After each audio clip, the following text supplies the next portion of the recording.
بسم اللہ الرحمن الرحیم نحمده ونصلی ونسلم علی رسولہ الکریم اما بعد۔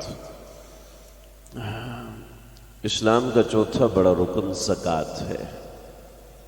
میں ہر سال کوشش کر کے 2 نشستوں میں زکوٰۃ کے بنیادی مسائل ذکر کرنے کی کوشش کرتا ہوں، جس کے اندر بہت ہی آسان طریقے سے یہ ایک مکمل فریضہ ہے، اس کو کس طریقے سے ادا کرنا ہے، اس کے کیا کیا باتیں ہیں، بنیادی طور پر ساری بات انشاءاللہ سمجھ میں آ جائے گی۔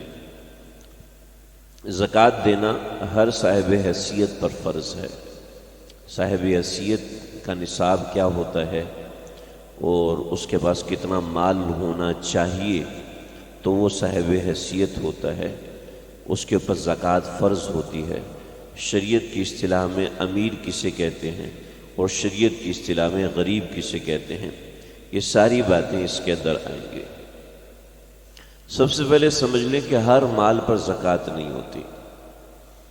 زکوٰۃ صرف 4 قسم کے مال پر ہوتی ہے۔ اس کے علاوہ جس کے پاس جتنا بھی مال ہے اس پر زکوٰۃ فرض نہیں ہوتی۔ 4 مال ہیں، پھر 4 مالوں کے اندر یہ 4 مال مل کر یا ان میں سے کوئی 1 یا 2 یا 3 یا چاروں ہوں، یہ چاروں مل کر نصاب تک پہنچے اور ان پر حولان حول گزرے تب زکوٰۃ فرض ہوتی ہے۔ میں نے 3 باتیں کہی، نمبر 1 مال، نمبر 2 نصاب، نمبر 3 حولان حول۔ جب یہ 3 چیزیں مکمل ہو جائیں تو انسان پہ زکوٰۃ فرض ہوتی ہے۔ حولان حول کیا ہے ہم انشاءاللہ اس کو کل سمجھیں گے۔ آج 2 چیزیں جو 4 مال ہیں اور ان کا نصاب کیا ہے، صرف یہ 2 چیزیں سمجھ لیں۔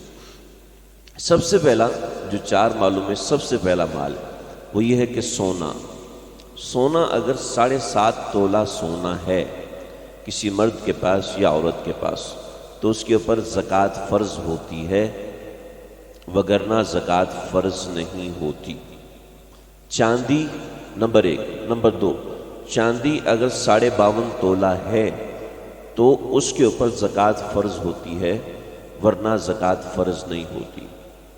اسی طریقے سے نقد مال، چاہے وہ بینک میں رکھا ہوا ہے، چاہے وہ کسی اور ذریعے سے رکھا ہوا ہے، کسی کو قرض دیا ہوا ہے یا آپ نے سیو کیا ہوا ہے، اس میں پروویڈنٹ فنڈ اور بینولٹ فنڈ اور اس طرح کی پینشن فنڈ، ان سب چیزوں کو نکال دیں، جسے ہم کیش کہہ سکتے ہیں۔ بینک میں رکھا ہوا پیسہ بھی کیش ہی کہلاتا ہے، جو آپ چیک کے ذریعے سے کیش کروا سکتے ہیں۔ کارڈ کے ذریعے سے آپ پیسہ نکلوا رہے ہیں، وہ بھی آپ ڈیبٹ کارڈ کے ذریعے سے، کریڈٹ کارڈ کے ذریعے سے، تو ظاہر بات ہے آپ کے اوپر قرض ہے۔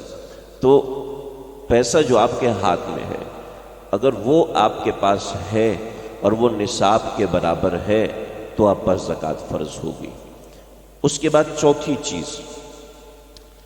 چیز ہے مال تجارت، جس کو آپ اگر آج کی اصطلاح میں کہیں گے تو رننگ کیپٹل، جو پیسہ آپ نے انویسٹ کیا ہوا ہے، جو پیسہ آپ کا مال تجارت کی شکل میں ہے، اگر وہ نصاب کے مطابق ہے تو اس کے اوپر زکوٰۃ فرض ہے۔ یہ 4 باتیں، ان چاروں کو میں وضاحت سے پیش کرتا ہوں۔ سب سے پہلے سمجھ لیں نصاب کیا ہے۔ شریعت نے 2 نصاب مقرر کیے ہیں، 7.5 تولے سونا اور 52.5 تولہ چاندی۔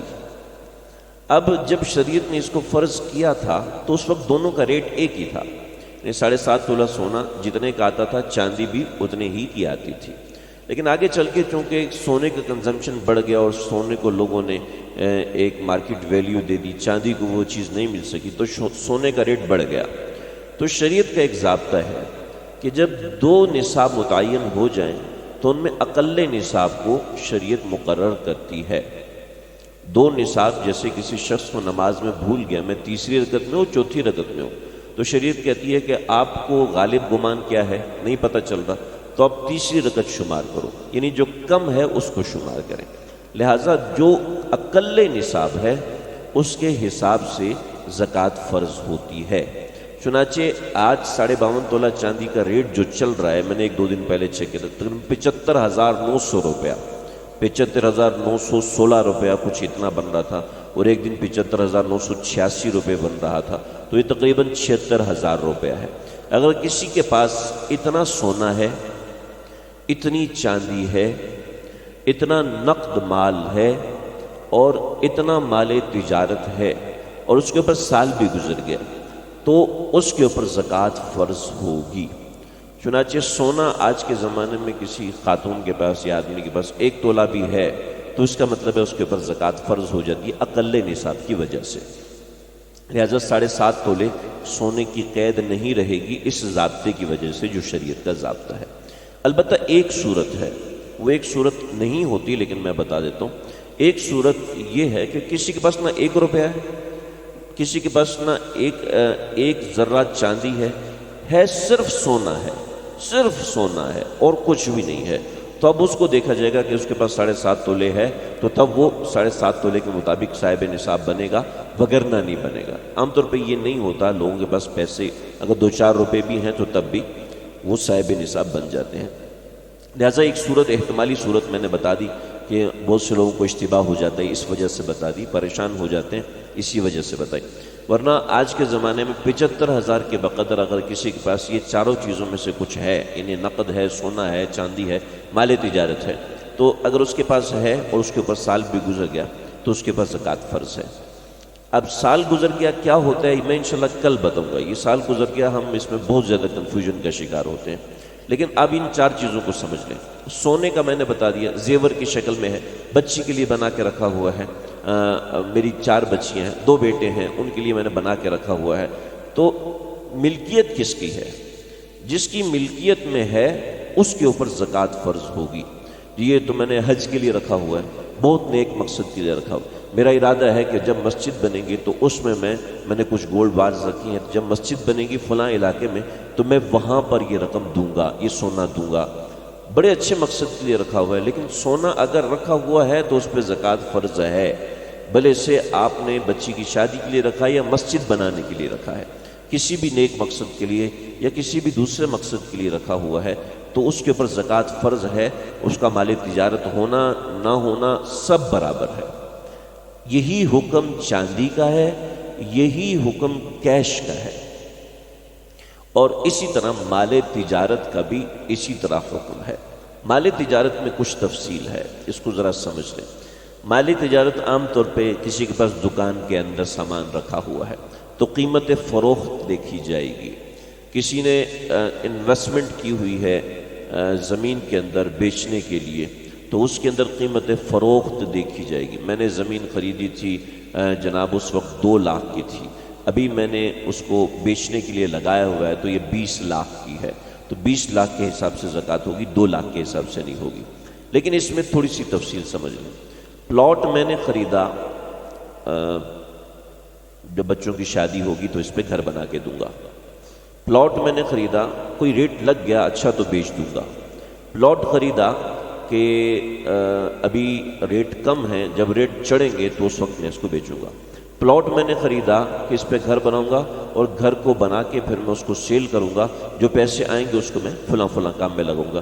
اس میں سے کسی اچھا ایک اور پلاٹ میں نے خریدا، جب ہوگا دیکھیں گے، جب ہوگا آگے دیکھیں گے، ابھی کوئی ارادہ نہیں، بس تو زمین مل رہی تھی، اچھی مل رہی تھی، بیرے ٹاؤن میں مل رہی تھی، فلاں جگہ مل رہی تھی، پیسے میرے پاس رکھے تھے، میں نے کہا چلو ڈال لو، خرید لیا، اب دیکھیں گے بعد میں کیا کرنا ہے۔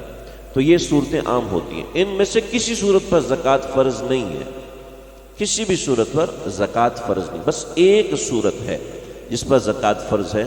عام طور پر جو پراپرٹی کا کام کرنے والے لوگ ہوتے ہیں انہی کی صورت ہوتی ہے کہ ان کے پاس جو مال آیا ہوتا ہے بیچنے کے لیے آیا ہوتا ہے، لہٰذا جو پلاٹ آپ نے بیچنے کے لیے لگایا ہوا ہے، جو پلاٹ آپ نے بیچنے کے نام پر رکھا ہوا ہے کہ اس کو بیچنا ہے، اس کو نکالنا ہے، اس پلاٹ کے اوپر زکوٰۃ فرض ہوگی۔ جب اس پہ سال گزرے گا، اس پہ نصاب پورا ہوگا، نصاب پورا ہوتا ہی ہے، جب اس پہ سال گزرے گا تو اس کے اوپر اس وقت زکوٰۃ فرض ہوگی۔ وگرنہ عام جو 5-6 صورتیں ہمارے معاشرے میں مروج ہیں، جو عام طور پہ لوگ پیسے لگاتے ہیں تو اس پر زکوٰۃ فرض نہیں ہوتی۔ آپ پراپرٹی کا کام نہیں کرتے لیکن آپ نے پلاٹ لگایا ہوا ہے اور آپ کی تاریخ آگی زکوٰۃ کی، تو اس صورت میں یہ مال زکوٰۃ تصور کیا جائے گا، اس لیے کہ مال تجارت ہے۔ کسی کے 10 گھر ہیں اور اس نے 10 کے 10 گھر رینٹ پہ دیے ہوئے ہیں، یہ مال تجارت نہیں ہے، اس پر زکوٰۃ فرض نہیں ہے۔ کسی کو گاڑیوں کا شوق ہے، یہ میرے پاس فلاں گاڑی بھی ہونی چاہیے، فلاں گاڑی بھی ہونی چاہیے، فلاں گاڑی بھی ہونی چاہیے، اس نے 10 گاڑیاں رکھی ہوئی ہیں شوق کی وجہ سے۔ کسی کا شوق ہے کھلونے رکھنے کا، اس نے بہت مہنگے مہنگے کھلونے 70 ہزار کے، 1 لاکھ کے، 2 لاکھ کے کھلونے رکھے ہوئے ہیں اور لوگوں کو دکھاتا ہے وغیرہ وغیرہ، شوق ہوتے ہیں لوگوں کے بہت سے۔ کسی کو پرندوں کا شوق ہے اور اس نے اپنے گھر میں ایک پورا چڑیا گھر سا بنایا ہوا ہے اور اس کے اندر، تو ان میں سے کسی صورت پر زکوٰۃ نہیں ہے، کسی صورت پر زکوٰۃ نہیں۔ کیوں؟ اس لیے کہ جو مال مکان اس نے رکھے ہیں، 10 مکان رکھے ہیں کرائے پہ دیے ہوئے ہیں، 10 گاڑیاں رکھی ہوئی ہیں اپنے شوق سے رکھی ہوئی ہیں، تو یہ مال تجارت نہیں ہے۔ جب مال تجارت نہیں ہے تو ان پر زکوٰۃ نہیں ہے، نہ یہ کیش ہے، نہ یہ سونا ہے، نہ یہ چاندی ہے۔ جب یہ چاروں چیزوں میں سے نہیں ہے تو اس پر زکوٰۃ فرض نہیں ہوتی۔ اب اس کی ضرورت ہے یا اس کی ضرورت نہیں ہے، اس کو نہیں دیکھا جائے گا۔ اس کی بس جو شریعت نے 6 چیزیں متعین کی ہیں، 4 نصاب کی، 1 ہولان ہول اور 1 نصاب، یعنی 4 چیزیں، سونا چاندی نقد مال تجارت، ہولان ہول اور نصاب۔ جب یہ 6 چیزیں پوری ہوں گی تو تب زکوٰۃ فرض ہوگی، وگرنہ زکوٰۃ فرض نہیں ہوتی۔ تو امید ہے یہ 4 چیزیں امید ہے واضح طور پہ سمجھ میں آ گئی ہوں گی، سونا چاندی نقد مال تجارت اور نصاب۔ اب بقیہ رہ گیا ہولان ہول۔ ہولان ہول کے حوالے سے میں تفصیلی انشاءاللہ آئندہ ذکر کروں گا۔ اب زکوٰۃ کس طریقے سے ادا کرنی ہے، کس طریقے سے زکوٰۃ اپنے مال میں سے نکالنی ہے۔ بہت سے لوگ فارم فل کرتے ہیں، اس طرح کی چیزیں کرتے ہیں، وہ بھی اپنی جگہ صحیح ہے، وہ بھی اپنی جگہ بالکل درست ہے، لیکن ایک بہت آسان طریقہ جس کو انسان بیٹھے بیٹھے حل کر سکتا ہے کہ اچھا یہ ہے، تو بہت ہی آسان طریقہ کس طرح نکالنی ہے۔ اس کے بعد پھر زکوٰۃ دینی کہاں پر ہے، کہ بھئی عام طور پہ لوگ کہتے ہیں ذرا یہ ماسی ہے چلو ماسی کو دے دو، فلاں ملازم ہے اس کو دے دو، اور فلاں فقیر گھوم رہا ہے یہ بڑا نادار نظر آتا ہے اس کی ٹانگ کٹی ہوئی ہے اس کو دے دو۔ یہ طریقہ کار زکوٰۃ کی ادائیگی کا نہیں ہے۔ زکوٰۃ کی ادائیگی میں ضروری ہے کہ سامنے والے کو مالک بنایا جائے، جس کو زکوٰۃ دی جا رہی ہے اس کو مالک بنایا جائے یا کسی کو وکیل بنایا جائے۔ تو یہ کچھ پیچیدہ قسم کی چیزیں ہیں جو روزمرہ کے معاملات میں سامنے آتی رہتی ہیں۔ تو یہ 2 چیزیں، یعنی زکوٰۃ کا ہولان ہول کیا ہے، سال کا گزرنا کیا ہوتا ہے۔ آپ کہیں گے سال کا گزرنا، سال گزرنا یہ کیا ہوتا ہے، یہ تو ایک عام سی بات ہے۔ عام سی بات نہیں ہے، اس کو تھوڑا سمجھنے سے تعلق رکھتی ہے۔ ہولان ہول ایک الگ چیز ہے، سال گزرنا ایک الگ چیز ہے، اس لیے میں آپ کو بار بار ہولان ہول کہہ رہا ہوں، سال گزرنا نہیں کہہ رہا۔ دوسرا یہ ہے کہ زکوٰۃ نکالنی کیسے ہے، یعنی کیا اس کی 2.5% سے ملٹیپلیکیشن کرنا ہے، وہ میں انشاءاللہ ذکر کروں گا۔ اور تیسرا یہ ہے کہ زکوٰۃ کیسے ادا کرنی ہے، کہاں پر ادا کرنی ہے، اس کا طریقہ کار ہے۔ انشاءاللہ یہ 3 باتیں کل ذکر کروں گا۔ اللہ سمجھنے کے عمل کرنے کی توفیق۔